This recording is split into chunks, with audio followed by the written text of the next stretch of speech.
राहुल और प्रिया दिल्ली के एक हाई राइज अपार्टमेंट में रहते रहते थक चुके थे।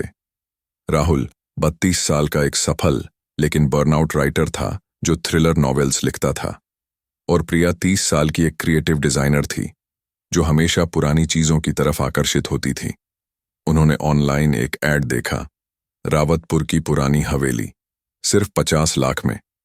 ब्रोकर से बात हुई तो उसने वो हवेली उन्हें सिर्फ 35 लाख में दिलवा दी। राहुल ने हंसते हुए कहा, ये तो लॉटरी लग गई।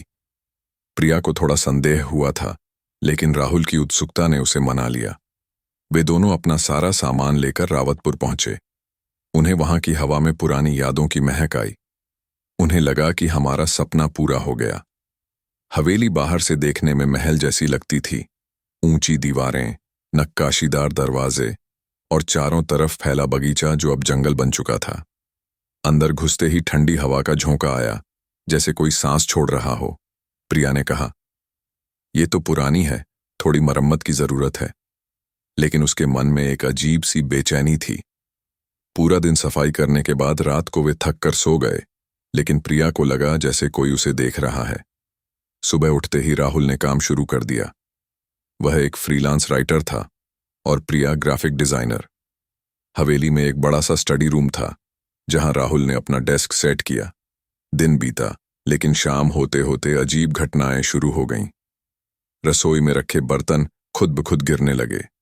राहुल ने हल्के में लिया, शायद चूहे होंगे, लेकिन प्रिया को याद आया कि ब्रोकर ने कुछ कहा था, हवेली पुरानी है, कभी कभी आवाजें आती हैं। तब उसने ज्यादा नहीं सोचा। दूसरी रात को तेज बारिश हो रही थी, बिजली चमक रही थी और हवेली की खिड़कियां कांप रही थीं। प्रिया अकेली बेडरूम में थी। राहुल नीचे स्टडी रूम में काम कर रहा था। अचानक ऊपर की मंजिल से एक ठक ठक की आवाज आई, जैसे कोई लकड़ी पर हथौड़ा मार रहा हो। प्रिया डर गई, लेकिन सोचा शायद पेड़ की डाली होगी। वह उठी और सीढ़ियां चढ़कर ऊपर गई। ऊपरी मंजिल सालों से बंद थी और धूल से भरी हुई थी। एक कमरे का दरवाजा हल्का सा खुला था। प्रिया अंदर गई। कमरे में एक परिवार की पुरानी तस्वीरें लटकी हुई थीं, एक आदमी, औरत और 2 बच्चे। तस्वीर में सब मुस्कुरा रहे थे, लेकिन उनकी आंखें खाली लग रही थीं। अचानक कमरे में ठंड बढ़ गई। प्रिया ने पीछे की ओर देखा तो दरवाजा बंद हो गया। वह घबरा गई और चिल्लाई। राहुल नीचे से दौड़कर आया और दरवाजा खोला और पूछा, क्या हुआ? प्रिया ने बताया, लेकिन राहुल ने कहा, हवा से बंद हुआ होगा। लेकिन प्रिया को लगा जैसे किसी हाथ ने दरवाजा बंद किया था। अगले दिन उन्होंने कस्बे में पूछताछ की। एक बूढ़ा चाय वाला बोला, वो हवेली? अरे साहब, वो तो भूतिया है। 50 साल पहले वहां एक परिवार रहता था, ठाकुर साहब, उनकी पत्नी और 2 बच्चे। ठाकुर साहब की हत्या हो गई थी। कहते हैं कि उनकी आत्मा अब भी वहां भटकती है। राहुल जोर से हंसा और बोला, ये सब बकवास है। लेकिन प्रिया के मन में डर बैठ गया। दिन बीतते गए, लेकिन घटनाएं बढ़ती गईं। रात को प्रिया को सपने आने लगे, एक औरत का जो खून से लथपथ थी और चिल्ला रही थी, बचाओ, वो आ रहा है, बचाओ, वो हमें मार देगा। सुबह उठती तो बिस्तर पर खून के धब्बे जैसे निशान मिलते, जो बाद में गायब हो जाते। राहुल को भी अब शक होने लगा था। एक रात वह स्टडी रूम में काम कर रहा था, तभी कंप्यूटर खुद ब खुद चालू हो गया। स्क्रीन पर एक मैसेज टाइप होने लगा, जाओ, यहां से भाग जाओ, मौत तुम्हारा इंतजार कर रही है। राहुल डर गया। उसने प्रिया को बताया। अब वे दोनों डरे हुए थे। फिर उन्होंने फैसला किया कि हवेली का इतिहास पता करेंगे। कस्बे की लाइब्रेरी में जाकर पुराने अखबार निकाले और पता चला कि 1975 में ठाकुर रघुवीर की हत्या हुई थी। उसके भाई विक्रम ने पैसों के लालच में आकर उन्हें मार दिया और भाग गया। लेकिन ठाकुर की पत्नी और बच्चों का क्या हुआ, ये रहस्य था। कुछ कहते थे कि वे भी मारे गए, लेकिन उनकी लाशें कभी नहीं मिलीं। घर लौटते वक्त राहुल को लगा कि कोई उनका पीछा कर रहा है। हवेली पहुंचकर वे थक कर सो गए। आधी रात को प्रिया की आंख खुली। बेडरूम में एक छाया थी, एक औरत की, सफेद साड़ी में, बाल बिखरे हुए, और वह प्रिया की तरफ बढ़ रही थी। प्रिया चिल्लाई, राहुल उठो, राहुल, राहुल उठा। लेकिन छाया गायब हो गई। अब वे दोनों सो नहीं पाए। प्रिया ने कहा, हम यहां नहीं रह सकते। लेकिन राहुल बोला, पहले सच पता करेंगे।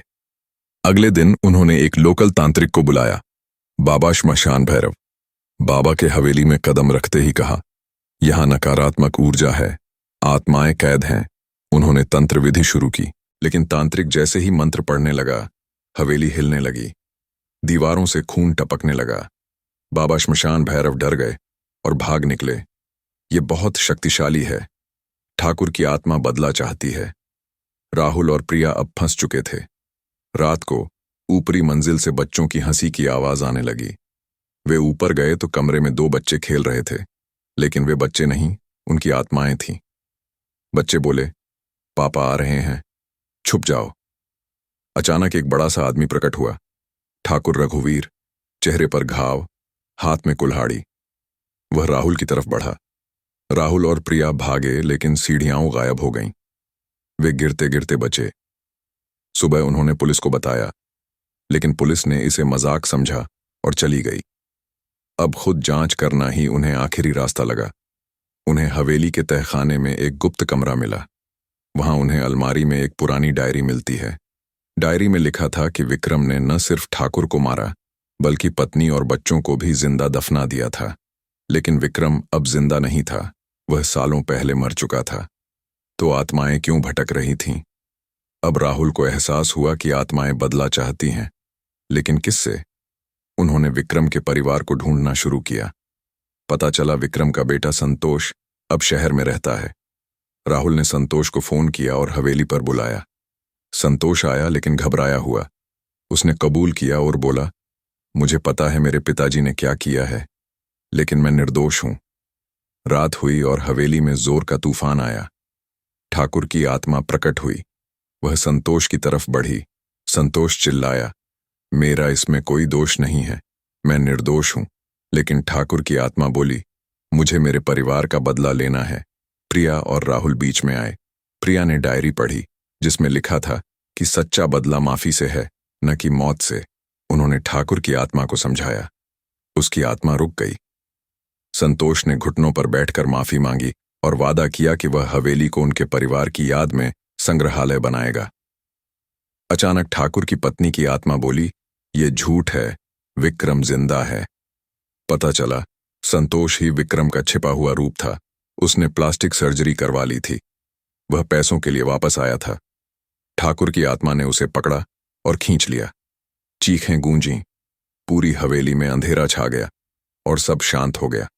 सुबह राहुल और प्रिया हवेली छोड़कर चले गए। आत्माएं मुक्त हो गई थीं, लेकिन प्रिया को लगा कि जैसे अभी भी कोई उन्हें देख रहा है।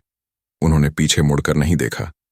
कस्बे में अब हवेली शांत थी, लेकिन वहां आसपास कहते हैं कि अब भी कभी कभी रात को बच्चों की हंसी सुनाई देती है। आपको यदि हमारी कहानी अच्छी लगी हो तो कमेंट करें, वीडियो को लाइक, शेयर और चैनल को सब्सक्राइब जरूर करें। यदि आपके पास भी कोई सच्ची कहानी या घटना हो तो उसे हमारे साथ शेयर करें, हम उसे जरूर सुनाएंगे।